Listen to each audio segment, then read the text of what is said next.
অভিশপ্ত মাসে ধেয়ে আসছে ভয়ঙ্কর ঘূর্ণিঝড়। মেতেই সরকার হবে গোটা বাংলা। ভয়ঙ্কর ভাবে ফুঁসছে বঙ্গোপসাগর।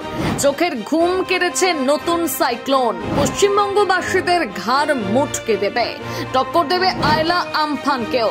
কবে আসতে চলেছে ঘূর্ণিঝড়, কাদের ভয় সবচেয়ে বেশি দেখুন। ইতিহাস সাক্ষী আছে এই মে মাস বাংলাকে কিভাবে ধ্বংস করেছে। মে মাস বাংলার কাছে ভয়ঙ্কর মাস। একের পর এক ঘূর্ণিঝড় বাংলার বুকে নৃত্য করেছে, আর কাকতালীয়ভাবে প্রতিটি ঘূর্ণিঝড়ই মে মাসে আঘাত এনেছে বারংবার। তবে তার মধ্যে অন্যতম হচ্ছে আমফান, যার চিত্র এখনো তরতাজা। সেই সন্ধে যেন বঙ্গবাসীর কাছে এক অভিশপ্ত সন্ধে হয়ে উঠেছিল। হঠাৎ করে আকাশ জুড়ে নেমে আসে অন্ধকার, আর নিমিষে লন্ডভন্ড হয়ে যায় গোটা বাংলা। সেই শুকোতে না শুকোতে ভয় ধরিয়েছে নতুন একটি সাইক্লোন। এই অভিশপ্ত মাসে ধেয়ে আসছে ভয়ঙ্কর ঘূর্ণিঝড়। এবারও কি সংকটের মুখে বাংলা? এটিও কি নিতে পারে সুপার সাইক্লোনের রূপ? কি বলছে হাওয়া অফিস? আলিপুর আবহাওয়াবিদদের মতে বঙ্গোপসাগরে তৈরি হতে পারে ঘূর্ণাবর্ত, আর এই ঘূর্ণাবর্ত নাকি ঘূর্ণিঝড়ের আদর্শ রূপ। কিন্তু এই ঘূর্ণাবর্ত নিয়ে আশঙ্কায় ভুগছেন হাওয়াবিদরা।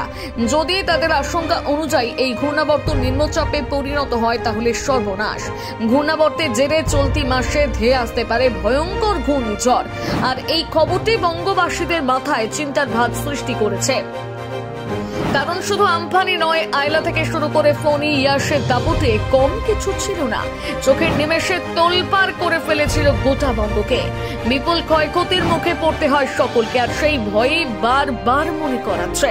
জানা যাচ্ছে ঘূর্ণিঝড় নাকি আমফান আয়লার থেকেও ভয়ঙ্কর।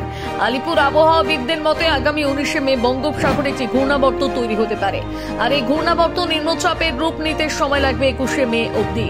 আবহাওয়াবিদদের মতে যদি বঙ্গোপসাগরের নিম্নচাপ ঘূর্ণিঝড়ে পরিণত হয়, তাহলেই ভয়। 21শে মে থেকে এই সাইক্লোনের গতিপথ স্পষ্ট ধরা পড়বে।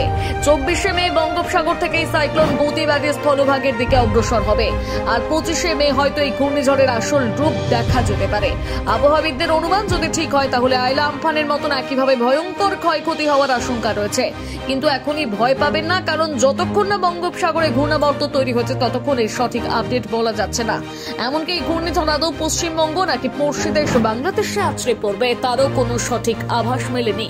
কত কিলোমিটার বেগে বইতে পারে ঘূর্ণিঝড়, কোথায় কতটা আঘাত হানবে, আদৌ সুপার সাইক্লোনে পরিণত হবে কিনা, সবই জানা যাবে খুব শীঘ্রই।